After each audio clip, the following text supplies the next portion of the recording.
Olá, sejam bem-vindos. Meu nome é Andréa Lima, eu sou professora de História da Rede Estadual do Rio de Janeiro.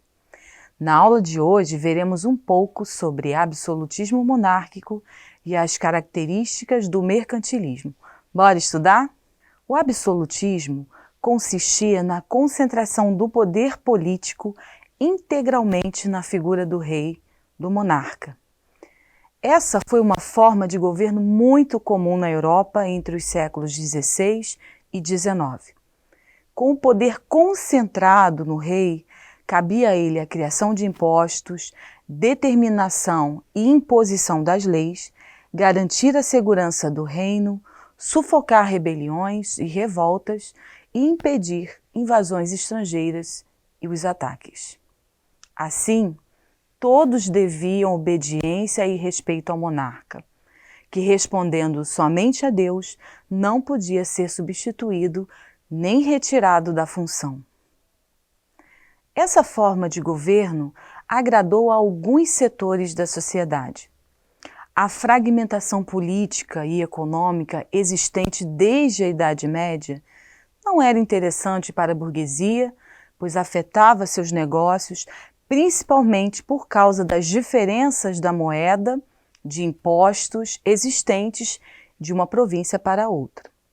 A nobreza, por sua vez, via com bons olhos a concentração do poder na figura do monarca, como forma de garantir o controle das terras que possuía. A burguesia se beneficiou com a existência de uma só língua, uma só moeda, e mais segurança nas transações comerciais. Mas o rei também se beneficiou, pois obteve mais dinheiro, exército e poder em suas mãos. Para garantir a manutenção e a ampliação das monarquias nacionais e a ampliação das riquezas do Estado, as recém-consolidadas monarquias nacionais adotaram ideias e práticas econômicas que posteriormente foram chamadas de mercantilismo, que tinha o objetivo claro, enriquecer o país. Chama-se metalismo o sistema que visa acumular metais preciosos dentro do país. Portugal e Espanha foram os protagonistas e precursores da exploração e a conquista de países do continente americano. Nesse período de conquistas, quem mais focou principalmente nos ideais metalistas foi a Espanha, com a exploração e o acúmulo de metais preciosos, como ouro, prata, os quais eram extraídos das colônias, sobretudo do México e Peru, e encaminhados à metrópole.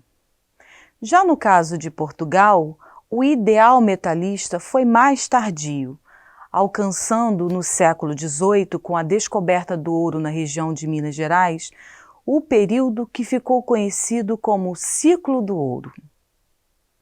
Balança comercial é um termo econômico que representa as importações e exportações de bens entre os países. Dizemos que a balança comercial de um determinado país está favorável quando ele exporta mais do que importa. A ideia de que a riqueza de uma nação dependia da balança comercial favorável surge no século XV, quando as trocas comerciais entre os estados aumentaram. Como impedir que os súditos não comprassem os produtos que vinham de fora? Bastava cobrar um imposto maior sobre esse produto estrangeiro, forçando o seu preço para cima. Isso é chamado de protecionismo. Era uma medida sutil de dizer: ninguém vai comprar seu produto aqui. Favorecia as atividades econômicas internas, reduzindo e dificultando ao máximo a importação de produtos e a concorrência estrangeira. Alguns países atualmente continuam a praticar o protecionismo. O sistema de colônias, por sua vez, estabelecia uma relação de dependência e controle político e econômico entre colônias e metrópoles. O Brasil, por exemplo, era a colônia de Portugal, só podia vender a matéria-prima e comprar o produto final dos portugueses. Isso é chamado de pacto colonial. Os colonos, portanto, ficavam impedidos de negociar com outras nações. As nações europeias dos séculos XVI e XVIII estavam diretamente e indiretamente envolvidas com uma exploração de colônias no Novo Mundo, isto é, o continente americano e depois a Oceania. Essa exploração era controlada administrativamente e militarmente. Em muitas dessas colônias, a produção era exclusivamente destinada à metrópole colonizadora. As colônias de exploração tinham seu espaço ocupado por indivíduos que representavam o interesse da metrópole no território colonizado. E essas colônias deviam obediência ao pacto colonial. Veja as características: latifúndio, que era uma extensa propriedade agrícola; monocultura, que era o cultivo de um único produto, que no caso do Brasil foi a cana-de-açúcar; e a escravidão, que era a força de trabalho utilizada na época. Restrições à industrialização também havia. A produção era voltada para o mercado externo e dependência em relação à metrópole. Você sabia que os navios não transportavam apenas produtos e riquezas, mas também pessoas que eram consideradas mercadorias? O tráfico negreiro é como chamamos a prática de transportar escravos da África para o continente europeu e americano, incluindo o Brasil. O tráfico de escravos constituiu basicamente a migração forçada de africanos com o intuito de escravizá-los durante a colonização da América. Essa atividade em nosso país iniciou-se em meados do século XVI e encerrou-se somente em 1850, com a Lei Eusébio de Queiroz. As razões para a implantação da escravidão de africanos aqui foi a escassez de mão de obra indígena, aliada aos interesses metropolitanos em desenvolver o comércio ultramarino. Os portugueses compravam os escravos em suas feitorias instaladas no litoral da África. Os escravos eram obtidos como prisioneiros de guerra, vendidos por determinados reinos ou eram prisioneiros emboscados pelos traficantes. Enfrentavam uma viagem de mais de 40 dias em condições degradantes que fazia com que vários escravos morressem durante a viagem. Vieram de diferentes regiões da África, como Senegâmbia, Angola, Congo, Moçambique. Os locais no Brasil que mais receberam escravos foram Rio de Janeiro, Recife e Salvador. O tráfico negreiro só foi proibido no Brasil em 1850 por meio da Lei Eusébio de Queiroz. Estima-se que o Brasil recebeu 3,5 milhões a 5 milhões de africanos escravizados. O país foi o que mais recebeu escravos africanos no mundo. A quantidade de negros que morria durante a viagem era tão grande que os navios passaram a ser chamados de navios tumbeiros. No período de viagem, os escravos encontravam condições totalmente desumanas e que eram responsáveis pela morte de uma quantidade expressiva dos embarcados. Muitos alimentavam-se apenas uma vez por dia e quase não recebiam água potável. Eram aglomerados em porões com uma quantidade elevada de pessoas, o que tornava muitas vezes difícil respirar e facilitava a transmissão de doenças.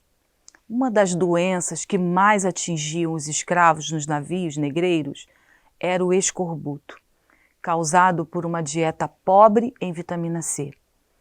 Também eram afetados pela varíola, sarampo, febre amarela, doenças gastrointestinais e etc. Veja algumas curiosidades sobre a chegada dos escravos ao Brasil. Os escravos africanos, após mais de 40 dias de viagem, chegavam aqui em estado físico muito ruim.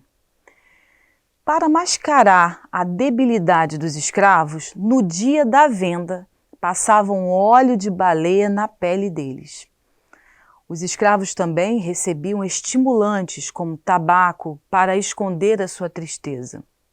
No século XVIII, 70% dos escravos trazidos para o Brasil eram de Angola. Existem relatos que apontam a violência com que os colonos tratavam os escravos. E muitos falam de escravos queimados vivos por pequenas faltas. Em 1584, cerca de 25% da população presente na colônia eram formados por escravos africanos. O colono que comprava o escravo podia devolvê-lo ao seu vendedor até 15 dias, se ele manifestasse alguma doença séria. Os primeiros navios negreiros foram trazidos pelo português Martim Afonso de Souza em 1532. Quando chegava ao Brasil, o africano era chamado de peça e vendido em leilões públicos como uma boa mercadoria. Lustravam seus dentes, raspavam seus cabelos, aplicavam óleos para esconder as doenças do corpo e para fazer a pele brilhar, assim como eram engordados para garantir um bom preço. Um escravo valia mais quando era homem e adulto. Um escravo era considerado adulto quando tinha entre 12 e 30 anos. Os cativos recebiam, uma vez por dia, apenas um caldo ralo de feijão. Para enriquecer um pouco a mistura, eles aproveitavam as partes do porco que os senhores desprezavam, como língua, rabo, pés e orelhas. E foi assim que, de acordo com a tradição, surgiu a feijoada. Eles eram batizados quando saíam da África ou quando chegavam ao Brasil. Dos escravos africanos que desembarcaram no Brasil em 4 séculos, 1 milhão deles foi pelo cais do Valongo, no Rio de Janeiro, o maior porto escravagista da história. A região faz parte hoje do centro do Rio, mas era então considerada um subúrbio. Em 1774, o vice-rei Marquês de Lavradio determinou que os escravos deixassem de entrar na cidade através das principais vias públicas, não apenas carregados de inúmeras doenças, mas nus. Eles passaram a ser levados dos navios negreiros para o Valongo de bote. Em 1843, o cais foi reformado para o desembarque da princesa Teresa Cristina de Bourbon, que viria a se casar com o imperador Dom Pedro II. O atracadouro passou então a chamar-se Cais da Imperatriz. Recebeu o título de Patrimônio Histórico da Humanidade pela Unesco em 9 de julho de 2017, por ser o único vestígio material da chegada dos africanos escravizados nas Américas. Você já ouviu falar que saudade mata? Pois bem, mata mesmo, e tem nome: banzo. Os sintomas? Os escravos ficavam entristecidos, paravam de falar e, acima de tudo, deixavam de se alimentar, falecendo pouco tempo depois. Banzo é um processo psicológico pelo qual passavam os negros africanos escravizados, que, em razão de serem levados para terras longínquas, ficavam num estado profundo de nostalgia, loucura, podendo levar à morte.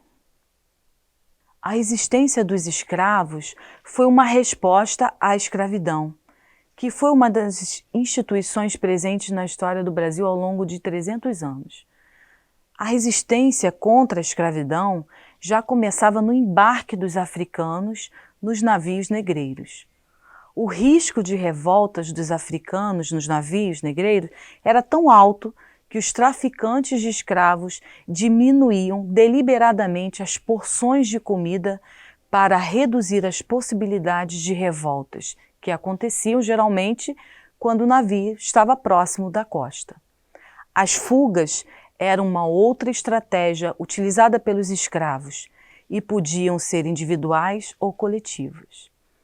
Outra forma de resistência dos escravos foi com a formação dos quilombos.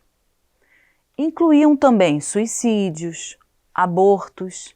Os abortos eram para impedir que seus filhos fossem escravizados.